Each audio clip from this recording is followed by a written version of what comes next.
Hi friends, அஸ்ஸலாமு அலைக்கும். எல்லோரும் எப்படி இருக்கீங்க? Welcome back to my channel. இன்றைக்கி இந்த வீடியோவில் நம்ம 2 ரீயூஸ் ஐடியாஸ் அண்ட் கூடவே கிச்சன் டிப்ஸ் தான் பார்க்க போகிறோம். நம்ம சேனலை இப்போ தான் ஃபஸ்ட் டைம் பார்க்குறீங்கன்னா சப்ஸ்கிரைப் பண்ணிக்கோங்க ஃப்ரெண்ட்ஸ். வாங்க இப்போ வீடியோக்குள்ளே போகலாம். ஃபர்ஸ்ட் டிப் என்னன்னு பார்க்கலாம். ஃபர்ஸ்ட் டிப்காக இதேமாரி வேஸ்ட்டான பேனாவோட மூடி தான் எடுத்திருக்கேன். நான் 2 மூடி தான் எடுத்திருக்கேன். நீங்கள் வந்து எத்தனை மூடி வேணால் எடுத்துக்கலாம். இப்போது இதில் வந்து நான் வந்து டபுள் சைட் டேப் எடுத்திருக்கேன். நீங்கள் வந்து டபுள் சைடை ஓட்டுற மாதிரி எந்த டேப் வேணால் நீங்கள் எடுத்துக்கலாம். நான் வந்து 2 இதை கட் பண்ணிவிட்டு இந்த பேனாவோட இந்த பக்கம் சைடு இந்த நீங்கள் ஒட்டி எடுத்துக்கணும். இதே மாதிரி வந்து டபுள் சைடாக நீங்கள் வந்து இந்த பேனாவோட மூடியில் வந்து ஒட்டி எடுத்ததுக்கப்புறமாட்டு இதை நம்ம எங்கே வேணாலும் யூஸ் பண்ணிக்கலாம். நீங்கள் வந்து செவுத்தில் அப்படி இல்லைன்னா பீரோலுக்கு வெளியே பீரோலுக்கு உள்ளே நீங்கள் வந்து மாட்டி வச்சுக்கலாம். நான் வந்து பீரோலுக்கு உள்ளே தான் நான் வந்து ஒட்டியிருக்கேன். நம்ம வந்து கீ வேறு எதுனாலும் வந்து போட்டு யூஸ் பண்ணிக்கலாம். கொக்கி தான் மாட்டணும், இல்லைன்னா நம்ம கடையில் கொடுத்து வாங்கி ஸ்டிக் பண்ணி நம்ம மாட்டணும் அப்படிங்கிற அவசியம் இருக்காது. நீங்கள் இந்த பேனாவோட மூடியை வந்து நீங்கள் யூஸ் பண்ணிக்கலாம். ரொம்பவே யூஸ்ஃபுல்லாக இருக்கும். நீங்களும் கண்டிப்பாக ட்ரை பண்ணி பாருங்கள். நெக்ஸ்ட் டிப் பார்க்கலாம். ஸ்வீட் கார்னில் வந்து நேச்சுரலாகவே ஸ்வீட் இருக்க தான் செய்யும். இதை வந்து ஸ்வீட் வந்து இன்னும் அதிகரிக்கிறதுக்கு வந்து ஸ்வீட் கார்ன் வந்து அவிச்சதுக்கப்புறமா கொஞ்சமாக இதில் வந்து கொஞ்சமாக சுகர் மட்டும் நீங்கள் வந்து ஆட் பண்ணிவிட்டு நீங்கள் சாப்பிட்டிங்கன்னா கொஞ்சம் வந்து நல்ல டேஸ்ட்டாக இருக்கிற மாதிரி இருக்கும் ஸ்வீட் கார்னு. இது வந்து நீங்கள் ட்ரை பண்ணி பாருங்கள் வீட்டில்.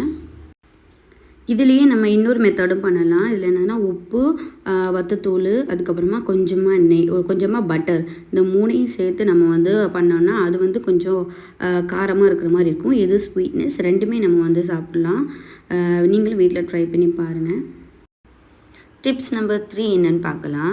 இதுக்காக நான் வந்து அவிச்ச சோளம் தான் எடுத்திருக்கேன், அதாவது ஸ்வீட் கார்ன் தான் இது. இப்போ நம்ம அவிச்சு முடித்ததுக்கப்புறம் இதை உரிக்கிறதுக்கு வந்து ரொம்பவே நம்மளுக்கு கஷ்டமாக இருக்கிற மாதிரி இருக்கும். அவிக்கிறதுக்கு முன்னாடி இப்படி தான் இருக்கும், அவிச்சதுக்கப்புறமும் இப்படி தான் இருக்கும். அதுக்கு வந்து நான் ஒரு ஈஸியான டிப்ஸ் தான் சொல்ல தர போகிறேன். நம்ம கத்தியால் இதே மாதிரி எடுத்தோம்னா ரொம்பவே ஈஸியாக வந்துடும். ஒரு லைன் மட்டும் நம்ம எடுத்தாலே போதும். அதுக்கப்புறம் நம்ம கையால் எடுத்தாலே ரொம்பவே சுலபமாக வந்துடும். நம்ம வந்து கஷ்டப்பட்டு ஒவ்வொன்றா உரிக்க தேவையில்லை. இந்த ஃபஸ்ட் லைன் மட்டும் நீங்கள் வந்து கத்தியால் கட் பண்ணிட்டா போதும். மற்ற எல்லாமே நீங்கள் வந்து கையால் ஈஸியாகவே இதை மாதிரி உதுத்து எடுத்துடலாம். ரொம்பவே ஈஸியாக எழுந்துடும். நீங்களும் இதே மாதிரி கண்டிப்பாக ட்ரை பண்ணி பாருங்கள். டிப்ஸ் நம்பர் 4 என்னென்னு பார்க்கலாம். இப்போ நான் வந்து இதே மாதிரி மூடி தான் எடுத்திருக்கேன். இதை வச்சு தான் நம்ம வந்து ஒரு ரீயூஸ் ஐடியாஸ் பார்க்க போகிறோம். இதே மாதிரி பிளாஸ்டிக் மூடி வந்து எடுத்துக்கோங்க. இப்போ இந்த மூடியில் வந்து நான் அங்கங்கே சுற்றி வந்து ஹோல் போட்டு எடுத்துக்க போகிறேன். நீங்கள் வந்து ஒரு கோன் ஊசி அப்படி இல்லைன்னா ஒரு ஊசியை எடுத்து நீங்கள் வந்து 2 கிட்ட ஒரு ஹோல் போட்டுக்கோங்க. மேலே மட்டும் கொஞ்சம் தள்ளி 2 ஹோல் போட்டுக்கோங்க, கயிறு கட்டுற மாதிரி. இப்போ நான் இதே மாதிரி ஹோல் போட்டு எடுத்துகிட்டு வந்துட்டேன். இப்போ மேலே உள்ள ஹோலில் வந்து நம்ம வந்து கயிறு கட்டி எடுத்துக்கலாம். நம்ம வந்து ஹேங் பண்ணுற மாதிரி, தொங்க விடுற மாதிரி இதே மாதிரி நம்ம முடிச்சு போட்டு எடுத்துக்கணும். இப்போ வந்து இதை எதுக்கு நம்ம யூஸ் பண்ண போகிறோன்னு பார்த்தீங்கன்னா, இதில் வந்து நம்ம கம்மல் இதே மாதிரி எது வேணால் நம்ம வந்து இதில் மாட்டி வச்சுக்கலாம். ரொம்பவே சூப்பராக இருக்கும். நம்ம அடிக்கடி அங்கே இங்கேயே போட்டு தேட தேவையில்லை. இதேமாதிரி நம்ம மாட்டி வச்சிட்டோம்னா எப்போ வேணால் நம்ம வந்து எடுத்து யூஸ் பண்ணிக்கலாம். நீங்களும் கண்டிப்பாக இதை ட்ரை பண்ணி பாருங்கள்.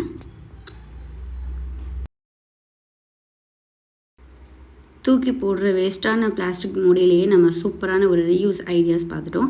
இதேமாதிரி நிறைய ரீயூஸ் ஐடியாஸ் வந்து இதில் பண்ணலாம். நீங்களும் இதேமாதிரி ட்ரை பண்ணி பாருங்கள். டிப்ஸ் நம்பர் 5 என்னென்னு பார்க்கலாம். நம்ம ஆரஞ்சு பழம்லாம் கட் பண்ணும்போது நம்ம நேராக கட் பண்ணிவிட்டு பிழியும் போது நம்மளுக்கு வந்து அவ்வளோவா சாறு வராது. அப்படி பண்ணாமல் நம்ம வந்து குறுக்க இப்படி வெட்டி நம்ம பிழிஞ்சோம்னாக்கா நல்லாவே சாறு வரும். இப்படி நமக்கு வெட்டும்போது அந்த சொலையாக வராமல் சாறு வந்து ரொம்ப நல்லா வரும். இதே மாதிரி கட் பண்ணி எடுத்ததுக்கப்புறமா இப்போ நீங்கள் பிழிஞ்சு பாருங்கள். கையால் நம்ம பிழிஞ்சாலே போதும், எந்த ஒரு மிஷினும் தேவையில்லை. நமக்கு புளிகிற இது கூட தேவை கிடையாது. கையால் புழிஞ்சாலே போதும், நல்லாவே ஜூஸ் வரும். நீங்களும் கண்டிப்பாக ட்ரை பண்ணி பாருங்கள்.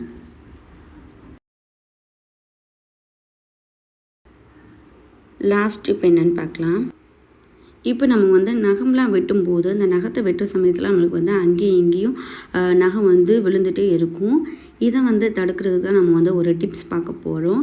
நம்ம வந்து நகை வெட்டுறதுக்கு முன்னாடி அந்த நகை வெட்டியோட சைடில், அதாவது இந்த மேலே உள்ளதை வந்து நம்ம தூக்கி வச்சுட்டு 2 சைட்லேயும் வந்து இந்த டேப் போட்டு கொஞ்சமாக டேப் கட் பண்ணி நம்ம அந்த டேப் போட்டு விட்டோம்னா நம்ம நகை வந்து கட் பண்ணும்போது நம்மளுக்கு வந்து சிந்தாமல் அதுக்குள்ளேயே இருக்கும், கீழே விழாமல் அதுக்குள்ளேயே இருக்கும். நம்ம மொத்தமாக கட் பண்ணி முடிச்சதுக்கப்புறமா அந்த டேப்பை வந்து உரிச்சிட்டோம்னா எல்லாமே அதிலே கலெக்ட் ஆயிரும்.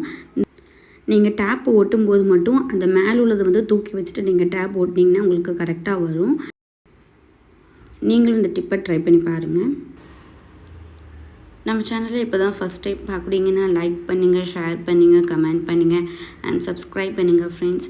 நம்ம சேனலில் ஆல்ரெடி நிறைய tips and hacks, reuse ideas, bottle reuse ideas, நிறைய ஆர்ட் அண்ட் கிராஃப்ட்ஸ்லாம் இருக்குது.